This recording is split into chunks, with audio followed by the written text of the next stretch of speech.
안녕하세요. 최호주입니다. 네, 저는 해수로 8년차 아나운서로 일을 하고 있고요. 서울에서 방송을 시작해서 지금 대구에서 프리랜서로 활동을 하고 있습니다. 제가 24살에 아나운서가 되고 싶다는 생각을 했었는데요.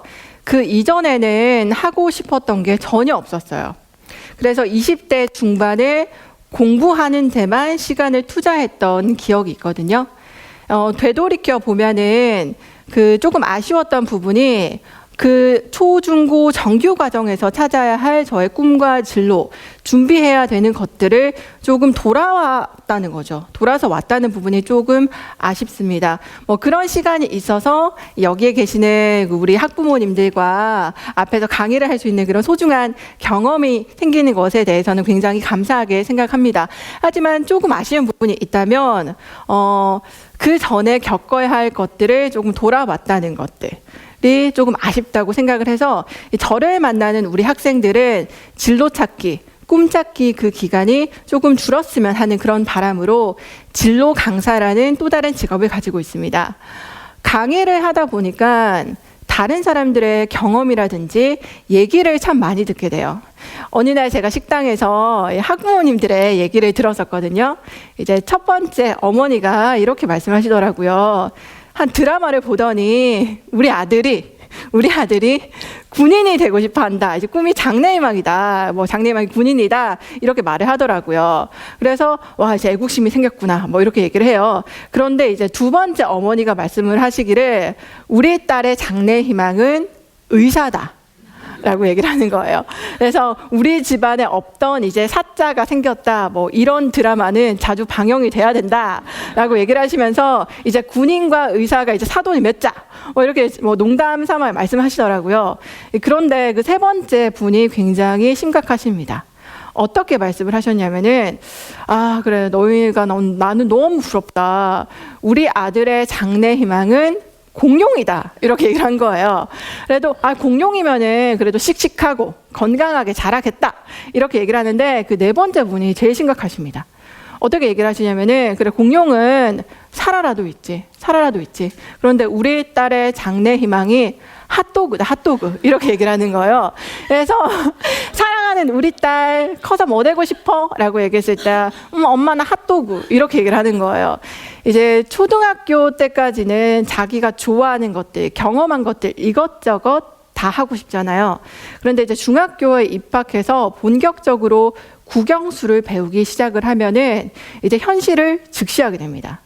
이러면서 이제 국어 시간에 배웠던 엄마가 어렸을 때 들려줬던 그 동화 이야기가 이제는 얄리얄리 얄라형 얄레레 얄라 이렇게 해가지고 풀어야 되는 문학 문제가 되고, 그리고 I like apple이라고 해서 내가 좋아하는 그 사과가 하나일 때 동사가 다르고 두 개일 때 동사가 다르고 내가 이걸 먹었는지 이걸 사줬는지 땄는지에 따라 동사가 달라지면서 또 풀어야 되는 문제가 되죠.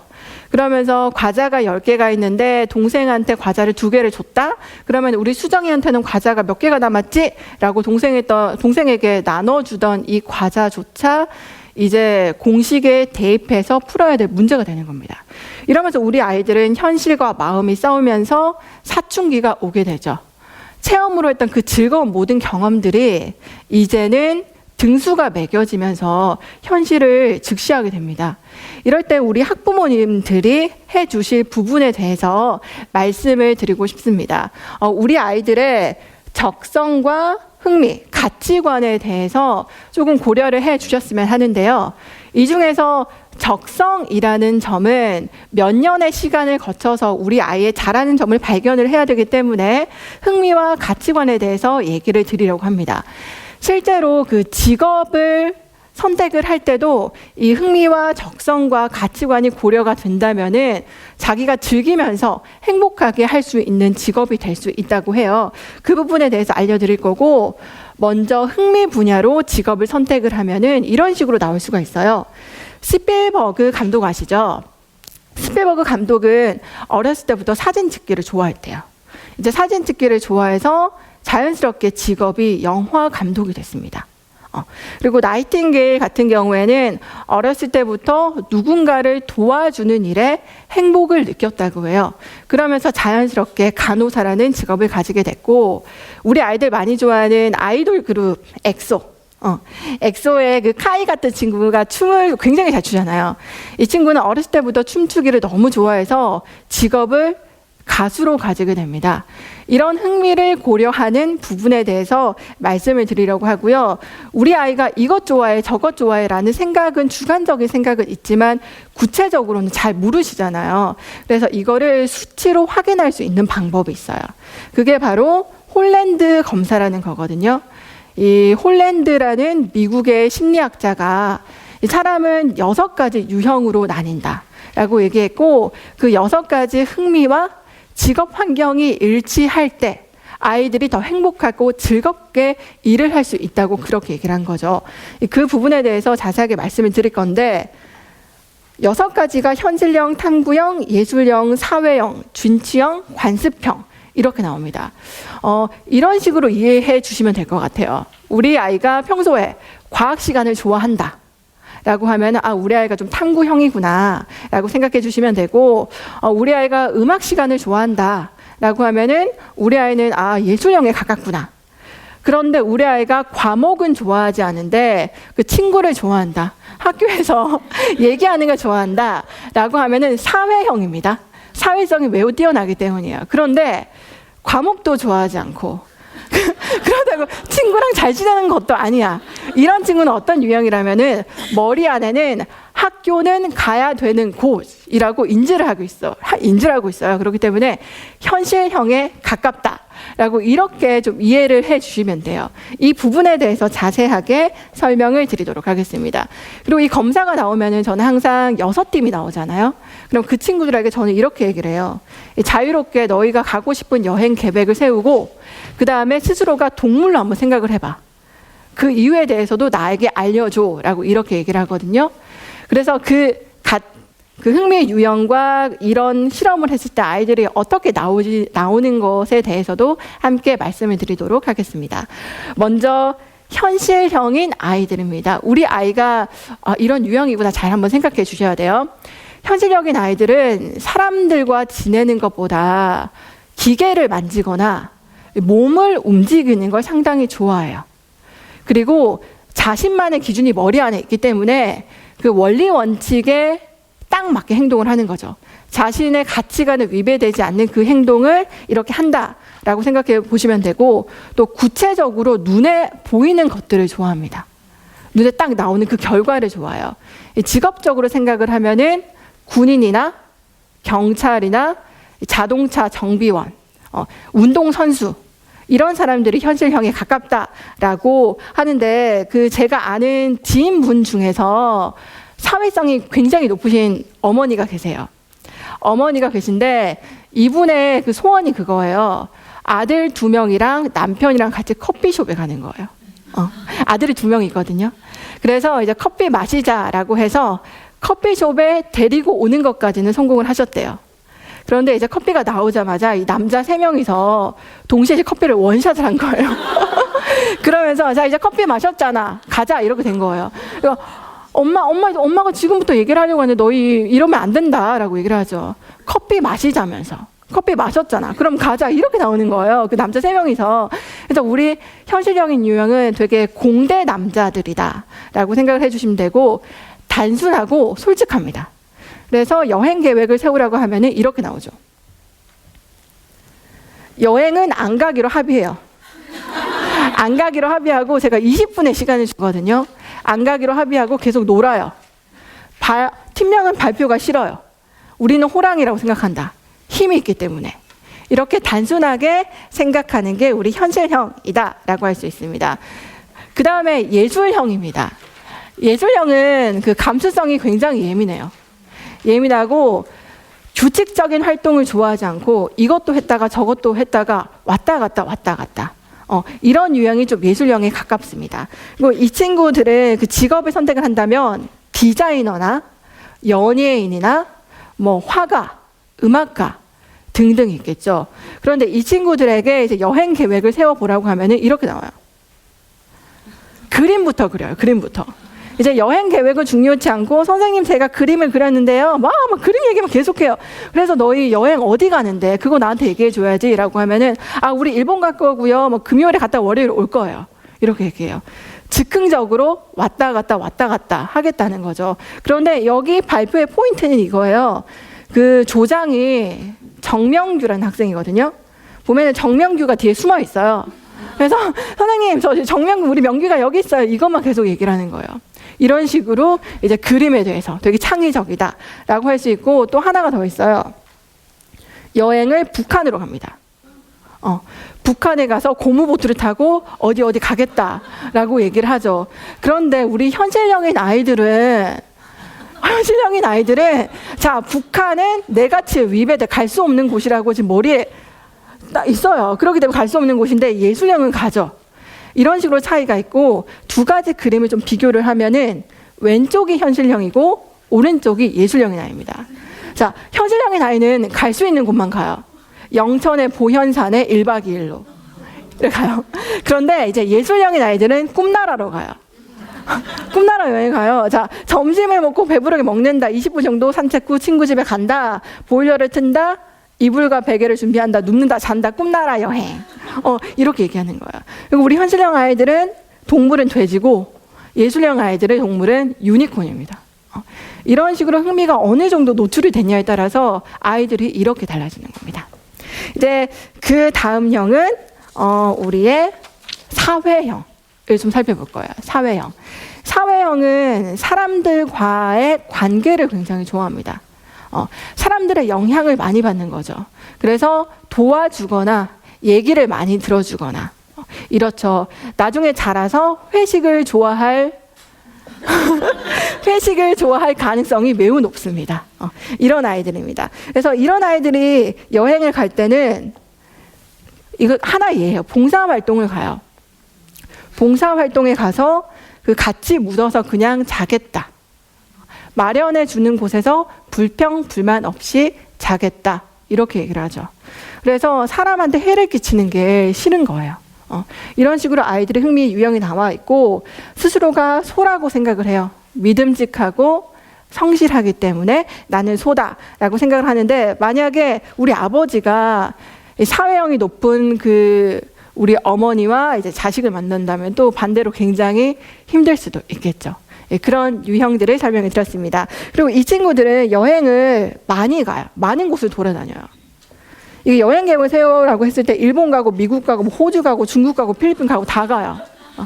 그리고 여행을 가면은 꼭 친구를 사귀어서 와요. 외국 친구를 사귀어서 오겠다라고 얘기하는 아이들이 사회형에 가깝습니다. 그 다음 네 번째로는 진취형이 있어요. 진취형. 같이 사회형과 가깝게 진취형도 사람을 좋아해요. 근데 이제 사회형은 그러니까 이 사람과 함께 가기를 좋아하고 진취형은 이 사람을 이용해서 어떤 걸 하고 싶은 걸 좋아하는 아이들입니다. 이 친구들이 여행 계획을 세우라고 하면은 스스로가 여왕벌이라고 생각을 하고 가상 사업을 구상을 합니다. 어디 가서 여기 괜찮네. 여기서 장사하면 괜찮겠다. 여기 엄마 여기 돈 좀 벌 것 같은데? 막 이런 식으로 얘기를 하는 아이들이죠. 이 친구들이 실제로 상담을 하러는 잘 오지 않아요. 왜냐하면은 이 친구의 마음 안에서는 스스로가 CEO고 스스로에 대한 진로가 진취적으로 결정이 되어 있기 때문에 상담할 때는 볼 수 없는 아이들이 진취형에 가깝다라고 할 수 있습니다. 그 다음 설명드린 우리 5번째 아이들은 탐구형 아이들이에요. 탐구형. 이 친구들은 과정을 통해서 결과가 나오는 걸 좋아합니다. 시간이 많이 필요하겠죠. 그렇기 때문에 혼자 연구를 하거나 뭘 발견해서 결과를 내거나 이런 시간들을 굉장히 소중하게 여기는 거예요. 그래서 뭐 연구원이라든지 뭐 심리학자, 물리학자, 뭐 의학 관련해서 의사 등등이 탐구성에 매우 가깝다라고 하는 거죠. 이 친구들이 여행을 가면은 관찰을 해요. 관찰을. 천재를 관찰하고 자연을 관찰하고 이것저것 관찰하겠다라고 얘기를 하는데 웬만하면은 그 다른 유형들은 뭐 호텔을 이용하거나 뭐 민박을 이용하거나 이렇게 숙소를 이용을 하거든요. 그런데 우리 이제 탐구형에 가까운 아이들은 텐트를 치고 자죠. 그게 좋은 거예요. 자연을 관찰하고 그냥 보이는 그대로 보는 것들을 좋아하는 유형이 이제 탐구적인 유형이다라고 설명을 드렸습니다. 마지막으로는 관습형인 유형이에요. 이 관습형인 유형들이 그 여행 계획을 세워라 라고 하면은 저한테 가장 많이 물어보는 게 이거예요. 선생님, 가로로 할까요? 세로로 할까요? 이거예요. 선생님, 여기다 그림 그려도 돼요? 글씨 이렇게 써도 돼요? 색 입혀도 돼요? 막 이런 식으로 물어봐요. 정해주지 않으면은 그거를 규칙적이지 않으면은 하기를 좀 불안해하는 거죠. 그래서 서류에 굉장히 강합니다. 이 친구들은. 문서 작업에 굉장히 강하고 규칙적인 행동 안에서 움직이기 때문에 굉장히 정직하고 그런 면이 있다고 생각을 해주시면 되는데 이 친구들의 여행 계획을 한번 볼게요. 보면은 시간 계획대로 세워요. 9시부터 9시 반에 10시에 뭐 하고 11시 반에 뭐 하고 12시에 뭐 하고 이렇게 세워야지만 마음이 굉장히 편합니다. 그 우리 어머님들 중에서 이런 분들 계시죠. 자, 학원 갈 시간 30분 전이야. 준비해.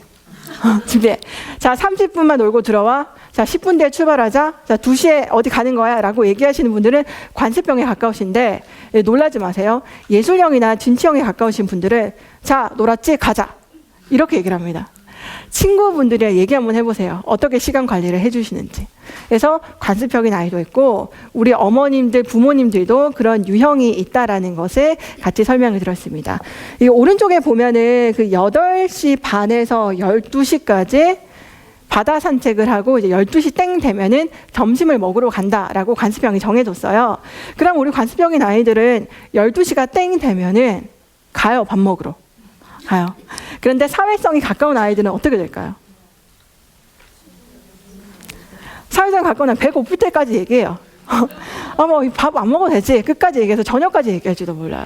그런데 예술형이 가까운 아이들은 자, 이제 12시 땡 기념으로 바다에 뛰어들자. 라고 해서 이제 바다에 뛰어들 수도 있어요. 뭐 잡을 수가 없는 아이들이죠. 이렇게 아이들이 이렇게 유형이 나뉘어져 있다라는 설명을 드렸고 관습적인 아이들이거든요. 1번에서 16번까지 파리에 놀러 가는데 시간이 다 정해져 있어요.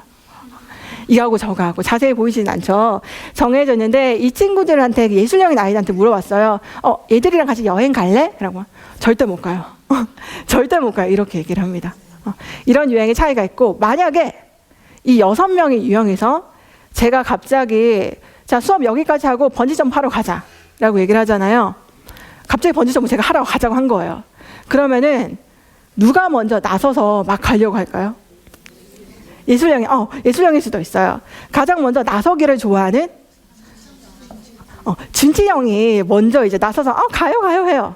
그런데 여기서 가장 싫어하는 관습형인 아이들은 이거 마치고 할 계획이 있는데 그 계획을 제가 흐트러 버린 거죠. 그래서 싫어 나 거기 못 가서는 가기 싫어요 하는데 그때 이제 사회형이 도와줍니다. 그래 가서 재밌게 놀 수 있어 가자 라고 해서 아이들을 끌고 가죠. 끌고 가서 이때 이제 3명 끌고 갔어요. 이제 예술형은 뭐 하고 있을까요? 예술형은 관심 없어요. 다른 사람 관심 없고 지금 번지점프 이 옷이 마음에 안 드는 거예요. 예쁘지가 않은 거야. 그래서 이거 뭐지 이렇게 있고 올라가면은 이제 혼자 이제 사진을 촬영하죠. 단독으로 사진 찍고 사진을 막 찍고 있어요. 그때 우리 탐구형은 먼 하늘을 바라보고 먼 강을 보면서 이제 자연을 관찰하고 있습니다. 이때 현실형 마지막에 2가지 경우가 나와요. 현실형이. 첫 번째는 뛰어내려야 되니까 그냥 뛰어내리던가. 2번째는 이렇게 얘기하죠. 선생님 1인당 얼마죠? 이렇게 아이들이 나뉩니다. 이렇게 6가지 유형에서 우리 아이가 이 반을 잘랐을 때 위쪽에 있는 아이인 것 같다라고 하면은 내성적이 가깝고요. 내성적이다. 밑에 이제 진취형, 사회형, 예술형이다라고 하는 경우에는 아이들이 외향적이다라고 생각을 해주시면 됩니다. 그런데 여기 마주보는 부분이 있죠. 관습형이라든지 예술형. 마주보는 부분은 우리 아이들과 부모님들도 마찬가지일 수가 있어요. 내가 관습형인데 우리 아이가 예술형이라고 하면은 조금 맞지 않는 부분이 있습니다. 큰 예로 이런 게 있죠. 관습형인 상사가 있고 예술형인 직원이 있어요.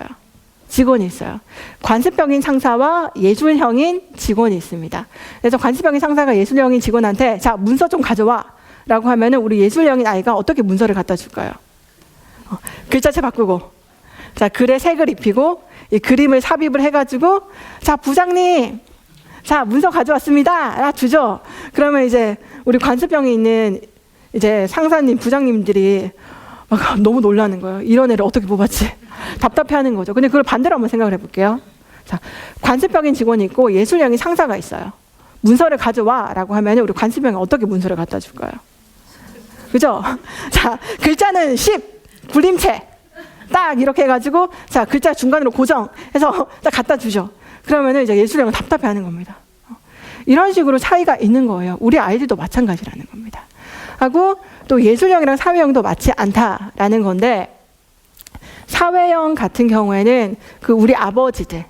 자, 내가 회식에 참여를 하고 친구들을 많이 만나는 이유는 우리 가정을 이렇게 하기 위해서, 살리기 위해서 가는 거야 라고 하시는 우리 사회형 아버지와 현실형, 자, 몇 시까지 들어와야 되고 이건 지켜야 되고 이건 해야 된다는 어머니가 계시면은 싸울 수밖에 없죠. 차이가 있으니까. 그런데 이 많은 유형에서 현실형이 좀 있으신 우리 부모님들이 조금 고려해 주실 부분이 있어요. 제 친구 중에서 농담이 없는 집에서 자란 친구가 있거든요. 농담이 없는 집에서. 집안 환경 분위기가 아버지 직업과 연관을 해서 농담 자체가 없어요. 그래서 예를 들면 제가 넌센스 퀴즈를 하나 내볼게요. 냉장고에 아이스크림이 있습니다. 아이스크림이 있는데 아이스크림이 죽었어요. 왜 죽었을까요? 얼어서. 차가워서. 그럼 보통 이게 웃거나 아니면 재미없어서 뭐라고 하거나.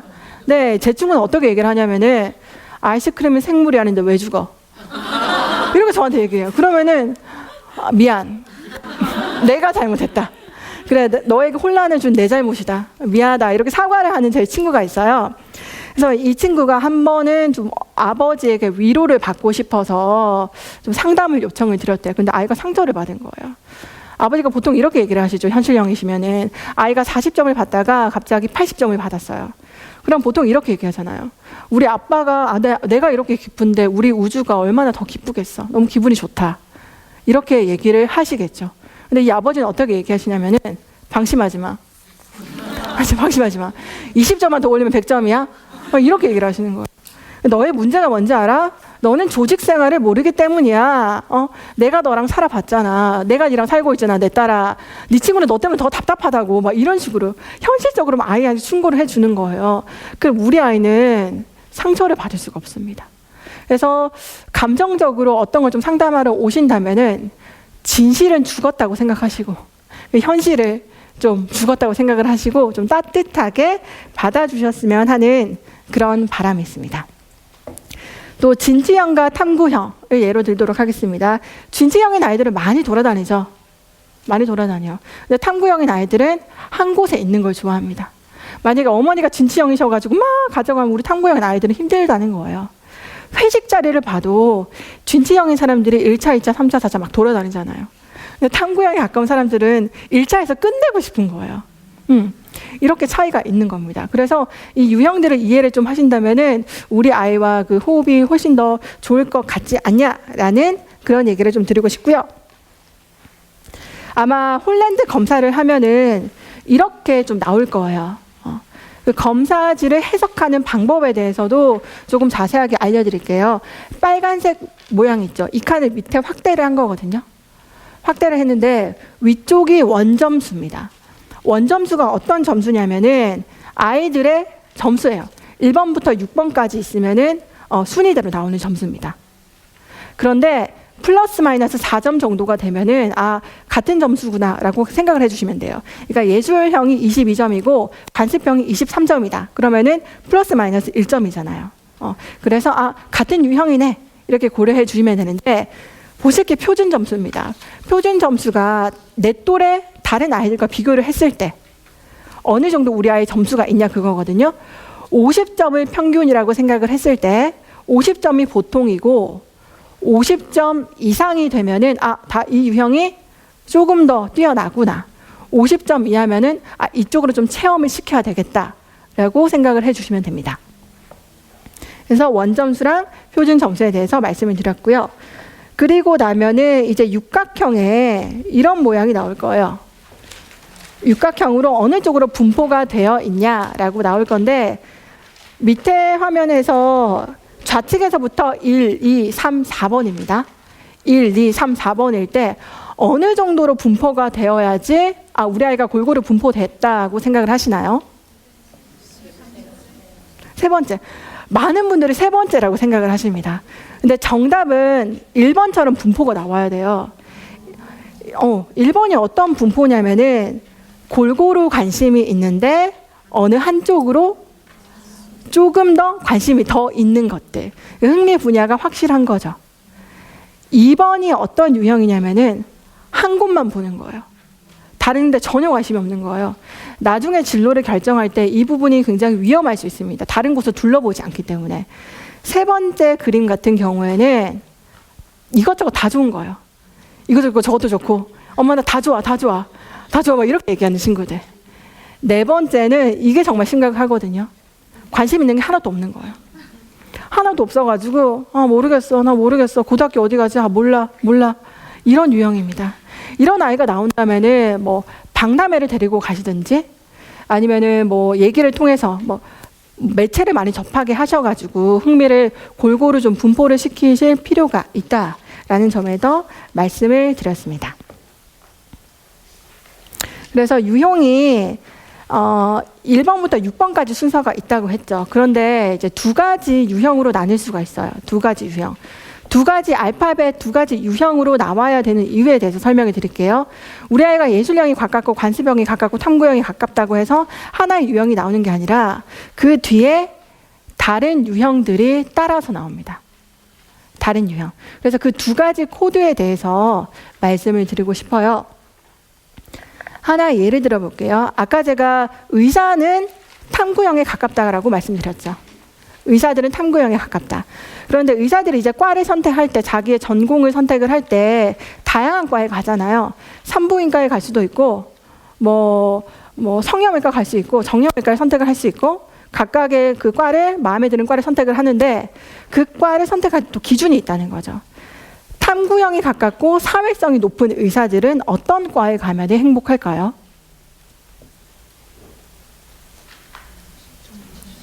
그렇죠? 말을 많이 해야 되니까. 사람들을 많이 만나는 유형을 좋아하니까 정신과나 여자들이 많은 산부인과 의사가 되면은 훨씬 더 자기 능력을 발휘할 수 있습니다. 이런 유형이 있습니다. 자, 아이고 나왔네. 예술형에 가깝다. 막 만지고 막 예술을 창조하는 걸 좋아하면은 성형외과를 선택하면은 훨씬 더 즐겁게 일을 할 수 있겠죠. 이런 유형에 대해서 말씀을 드렸습니다. 자, 탐구형이 있고 또 현실형에 가깝습니다. 아까 제가 현실형들은 막 뼈 만지고 막 기계 만지고 이런 것들 제가 좋아한다고 말씀드렸죠. 기계를 만지고. 그러면은 어떤 과를 선택해서 갈까요? 맞습니다. 정형외과를 선택해서 간다면 이 아이가 훨씬 더 즐겁게 일을 할 수 있다는 그 두 가지 코드에서 말씀을 드렸습니다. 목수가 있어요. 목수. 막 기계 만지고 자르고 하는 목수. 이 목수들은 어떤 유형에 속하죠? 목수. 막 기계 만지는 거. 현실형에 가깝죠. 현실형에 가까운데 근데 이 친구가 현실형에 가까운데 목공예를 해요. 목공예는 예술형이 따라온다는 거예요. 그렇죠? 현실형이랑 예술형이 있으면 목공예를 한다는 거예요. 우리 아이가 예술형이 가까워서 그림을 그리는 걸 너무 좋아하는 거예요. 그림을 그리는 걸 좋아하는데 진취성도 같이 있어요. 그러면 그림을 팔아야 되잖아요. 이런 식으로 우리 아이들의 그 두 가지 코드를 이해해 주시고 생각해 주시면 된다는 겁니다. 대표적인 MZ들이 있죠. 김재동, 유재석, 강호동이 있습니다. 사회성이 매우 높다라고 하죠. 그런데도 이 세 명이서 다른 유형을 가지고 있습니다. 다른 유형. 어떤 유형이 있는지 좀 살펴볼게요. 김재동 씨 같은 경우에는 평소에 책을 읽는 걸 좋아하고, 그렇죠. 책을 읽는 걸 좋아하고, 또 산에 가는 걸 좋아하고, 이런 것들을 좋아하잖아요. 그래서 김재동 씨가 사회형인 유형에 가깝지만은 사회형과 탐구형이 같이 있는 유형이다. 이런 유형이다라고 생각을 해주시면 됩니다. 유재석 씨는 사회성이 굉장히 높은데 시간이 칼같잖아요. 규칙대로 막 움직이잖아요. 그러면은 관습형, 그죠? 유재석은 사회형과 관습형이 가깝다 라고 생각을 해주시면 됩니다. 자, 강호동, 사회성이 높지만 굉장히 리더죠. 리더. 사회성과 진취형이 함께 따라온다 라는 부분까지 말씀을 드렸습니다. 이렇게 아이들이 두 가지 코드로 따라온다는 거를 좀 인지를 하시고 생각해 주시면 되는데, 이 검사를 어디서 하냐? 워크넷이라는 고용노동부가 관리하는 워크넷이라는 사이트입니다. 여기에 회원을 가입을 하시면은 하늘색 보이죠? 직업정보심리검사에 들어가면은 우리 아이들의 다양한 검사를 할 수 있어요. 다양한 검사. 그래서 적성 검사도 있고, 직업 흥미 검사도 있고, 또 아이들이 학과를 선택을 하거나 대학교에 선택을 할 때, 이거 좀 하면 되겠다라는 그런 검사도 할 수도 있고요. 또 우리 성인들도 검사를 할 수 있어요. 내가 어느 쪽으로 흥미가 발달되어 있는지 우리 아이들이랑 맞추면 되겠죠. 이런 식으로 회원 가입하시고 검사를 하시면 우리 아이들의 객관적 수치로 나올 수 있는 검사를 하시면 되고, 이거를 한 번 하고 말 게 아니라 아이들이 흥미에 계속 노출이 되잖아요. 그래서 3개월에 한 번씩 주기적으로 해주시면 아이들의 발달, 우리가 관찰하기에는 훨씬 더 좋습니다. 그래서 주기적으로 해주는 검사가 필요하다는 겁니다. 그래서 아이들의 흥미에 대해서 지금까지 말씀을 드렸습니다. 그리고 처음에 제가 또 다음에는 어떤 부분에 대해서 말씀을 드린다고 했죠? 흥미요? 적성? 땡. 적성은 한 2년 정도, 3년 정도 많은 시간을 투자를 해야 되기 때문에 그래서 가치관에 대해서 이어서 제가 가치관에 대해서 말씀을 드리려고 해요. 앞에 화면을 보시고 선택을 한번 해보실게요. 자, 2개 중에서 하나 골라주셔야 됩니다. 짜장면, 짬뽕. 송중기, 진구. 오, 여름, 겨울. 자, 산, 바다. 자, 여기서 짬뽕을 선택하신 분 누구시죠? 자, 짬뽕 굉장히 좋아하시네요. 짬뽕을 선택을 했다고 해서 이분들이 이 세상에서 나가야 될 사람들인가요? 이 세상에서 추방되어야 되는 사람인가요? 아니죠. 자, 송중기랑 그 진구 중에서 진구를 선택을 했다고 해서 이분이 범죄자입니까? 아니죠. 이거는 취향의 차이예요. 취향의 차이. 우리 아이들도 취향의 차이가 있다는 겁니다. 그래서 그 가치관에 대해서 조금 더 자세하게 설명을 드리려고 합니다.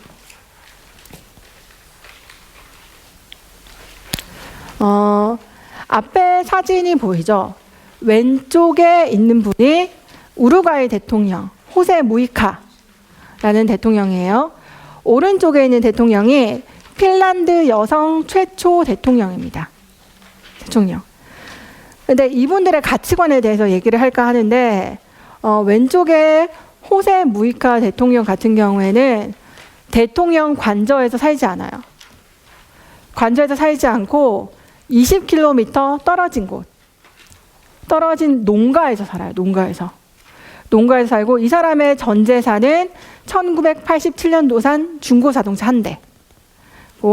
월급이 1,300만 원이래요. 1,300만 원인데 130만 원만 쓰고 90%는 주택이 없는 우루과이 국민들을 위해서 기부를 한다고 합니다. 이런 식으로 생활한다고 해요. 대통령 관저에서 사지지 않는 것도 놀랍죠. 그리고 그 국민들이랑 모였을 때는 막 사진 같이 찍고 이 사진 나한테 문자로 보내줘? 막 이렇게 얘기를 해요. 근데 왜 호화스럽게 사시지 않고 왜 이렇게 사시는 거죠? 그 누릴 건 누리셔야죠. 라고 어떤 분이 인터뷰를 했을 때 이분이 이렇게를 얘기하죠. 저의 삶의 기준은 간소함입니다. 간소함. 많은 것을 소유하는데 나는 의미를 두지 않아요. 이렇게 얘기를 해요. 그래서 그 간소함만 가지고 그 직업은 직업대로 대통령은 일을 하는 거고 자기의 가치관은 간소함을 가지고 이렇게 농촌에서 혼자서 농사 지으면서 이렇게 생활합니다. 오른쪽은 핀란드 할로네 대통령이에요. 퇴임할 당시에 80%의 지지율이 계속 유지가 됐다고 합니다. 이 할로네 대통령이 2000년도에 김대중 대통령 방한 시절에 김대중 대통령 재임 시절에 방한을 했었거든요. 방한을 했었는데 어떤 일이 있었냐면은 수행비서를 데리고 오지 않고 혼자서 막 머리 손질하고 막 빚고 막 회담에 참석을 하는 거예요. 코디 없이. 혼자 막 사고 막 이렇게 하고 또 핀란드에서부터 다리미를 가져왔어요. 다리미를 가져와서 호텔에서 혼자 다림질을 하는 거죠. 이 다림질을 하고 막 그대로 그거 입고 회담에 가고 왜 또 호화스러운 뭐 누릴 건 다 누리셔야죠. 왜 이렇게 생활을 하시죠? 라고 했을 때 이제 할로네 대통령이 이렇게 얘기하는 거죠. 제 가치관이 평등입니다. 평등. 국민들 중 저는 그냥 한 명이고 그냥 그 평등한 그런 하나의 삶을 사는 거예요. 되게 소수의 인권을 존중을 해줬다고 하거든요. 그분들의 가치관이 이렇습니다. 우리나라에서 가장 좋은 직업이 뭐죠?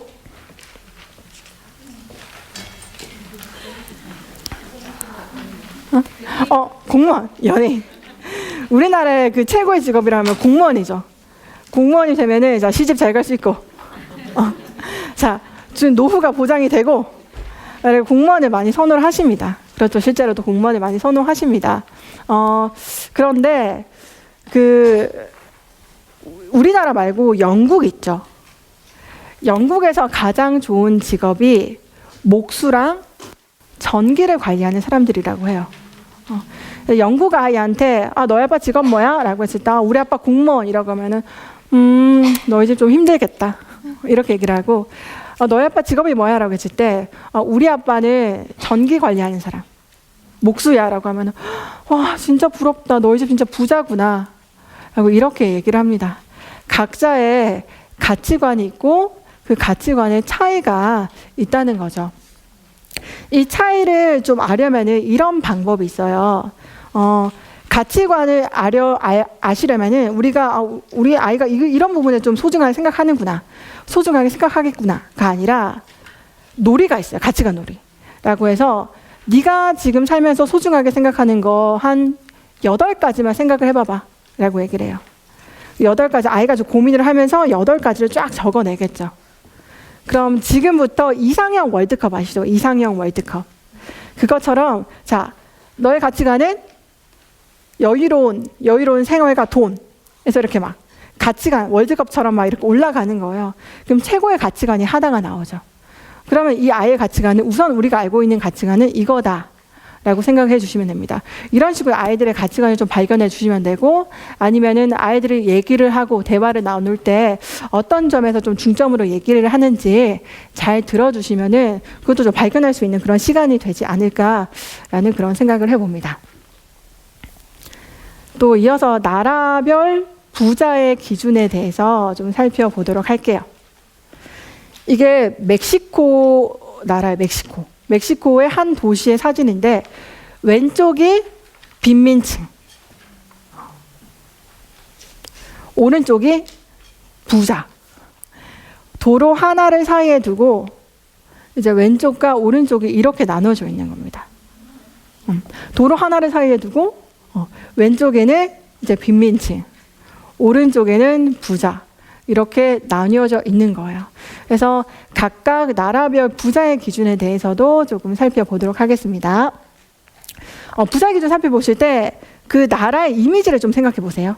이미지를 생각해 보시면 되고 프랑스는 어떤 이미지를 가지고 있죠?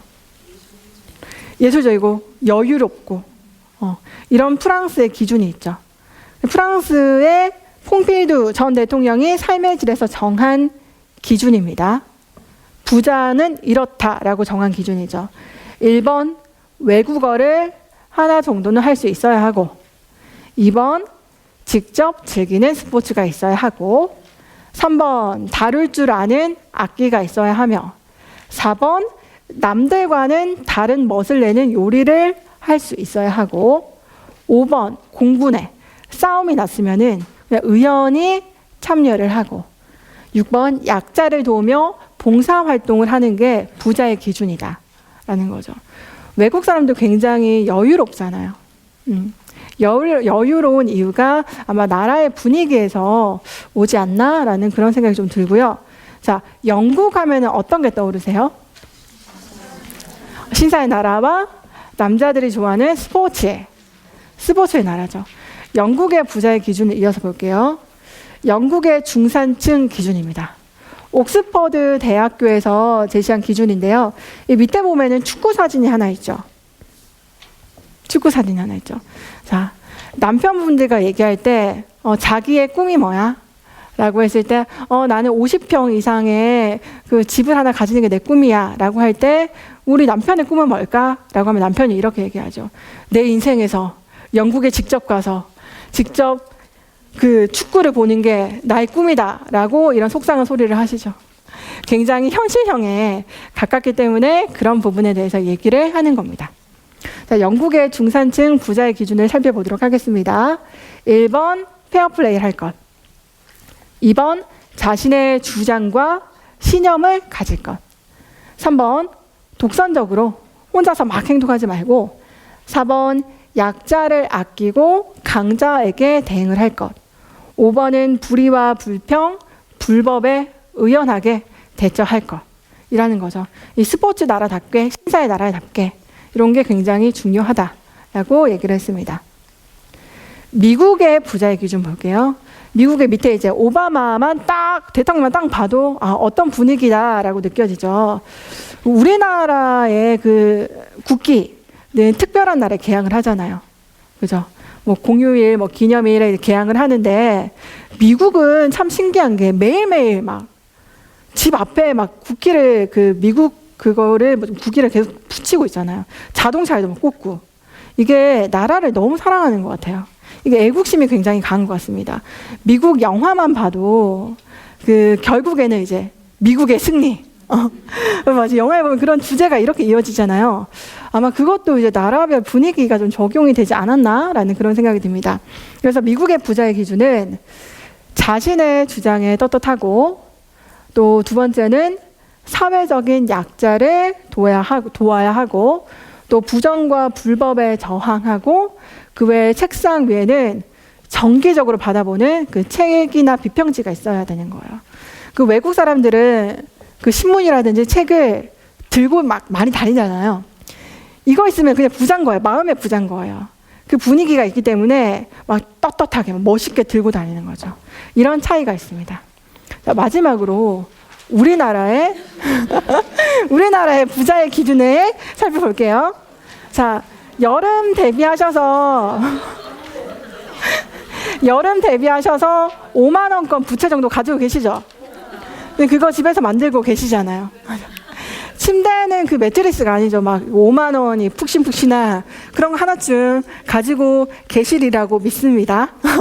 그래서 우리나라의 부자의 기준을 좀 보겠습니다. 직장인 대상 설문조사 결과입니다. 부채 없는 아파트 30평 이상 소유하고, 월급여 500만 원 이상야 하고, 자동차는 2000cc급 중형차를 소유해야 하고, 예금액 잔액이 1억 원 이상 있어야 되고, 1년에 외국 여행은 한 번쯤 다녀와서 그걸로 끝내면 안 되고 SNS에다가 올려야죠. 이제 올려야지. 미국에서 먹은 아메리카노, 자, 에펠탑 앞에서 먹은 샌드위치, 그래서 이제 막 프리미어 리그 보면서 사진도 찍고 이걸 올려야지만 이제 부자의 기준이라고 하는데 동의를 하십니까? 이런 사회적인 분위기가 조금 반영이 되지 않았나라는 생각을 해보는데, 그런데 제가 하고 싶은 얘기는 이게 정답이 있을까요? 나쁜 게 아니잖아요. 우리가 무슨 2000cc 소유한다고 해서 부채 없는 아파트에 산다고 해서 내 가치관, 내가 좋아하는 것들이 틀린 게 아니잖아요. 다른 것일 뿐입니다. 그래서 그런 부분에 대해서 좀 말씀을 드리고 싶어요. 또 우리 아이들에게 가끔씩 이렇게 말씀하실 때가 계시죠. 공부를 하는 것도 중요합니다. 공부를 해야지 나중에 그 진로를 설정할 때 훨씬 더 쉬울 수가 있어요. 근데 너는 직업을 이걸 해야 되고, 공부는 국영수 지금 해야 되고, 이거 해야 되고 저거 해야 되고, 이렇게 하는 게 맞고 저게 하는 게 맞다 라고 말씀을 많이 해 주시잖아요, 지금 아이들에게. 그거는 우리 부모님들의, 학부모님들의 가치관이 아닐까요? 가치관이 아닐까요? 우리 아이들의 가치관은 마음속에서 분명히 있을 거예요. 아니면 아직 발견을 못했거나. 그래서 그런 부분을 정답을 찾아주시는 게 아니라 그런 정답을 찾게끔 도와주셔야 되는 게 우리 부모님들의 역할이 아닐까라고 생각을 해보고, K-팝 스타 요즘 오디션 프로그램 같은 걸 보면은 아이들이 즐겁게 자기 꿈을 막 찾아서 하죠.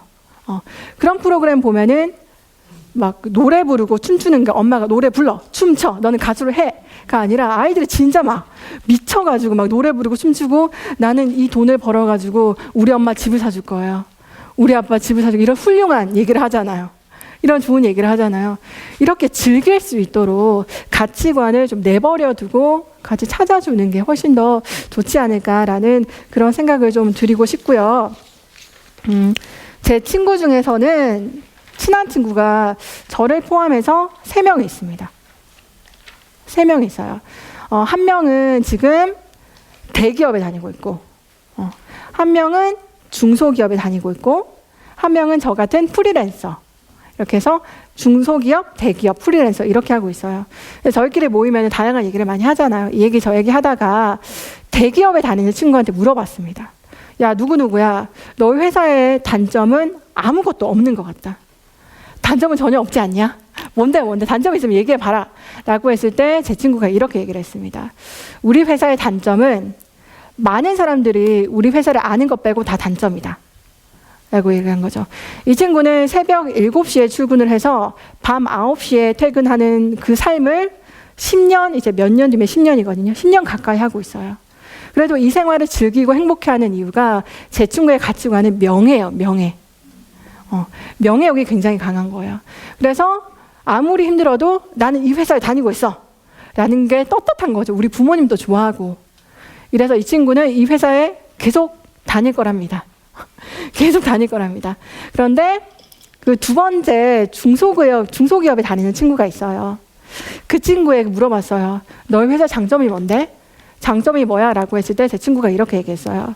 우리 회사의 장점은 우리 엄마, 아빠, 친구들이 우리 회사를 모르는 것 빼고 다 장점이다. 이렇게 얘기를 합니다. 좀 맞는 말이잖아요. 근데 이 친구가 지금 과장까지 올라가 있거든요. 과장급 빨리빨리 승진을 한 거죠. 그래도 이 친구가 버틸 수 있었던 이유가 그 친구의 가치관은 인정받는 삶인 거예요. 누구에게 인정받는 거. 승진도 빠르고, 와, 김 과장, 와, 일도 잘하네. 내부에서 계속 인정을 받고 있는 거예요. 그래서 이걸 버팀목 삼아서 계속 일을 하고 있는 겁니다. 이 프리랜서인 저의 가치관은 마음의 여유예요. 마음의 여유. 저는 예전에 되게 명예욕이 강하다고 생각을 했었거든요.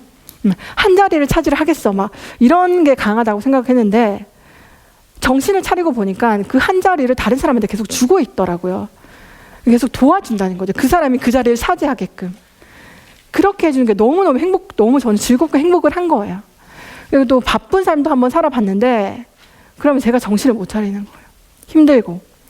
그래서 다양한 경험과 그런 체험을 통해서 느꼈던 게, 나는 좀 마음의 여유가 있으면은 행복하겠다라고 생각을 했습니다.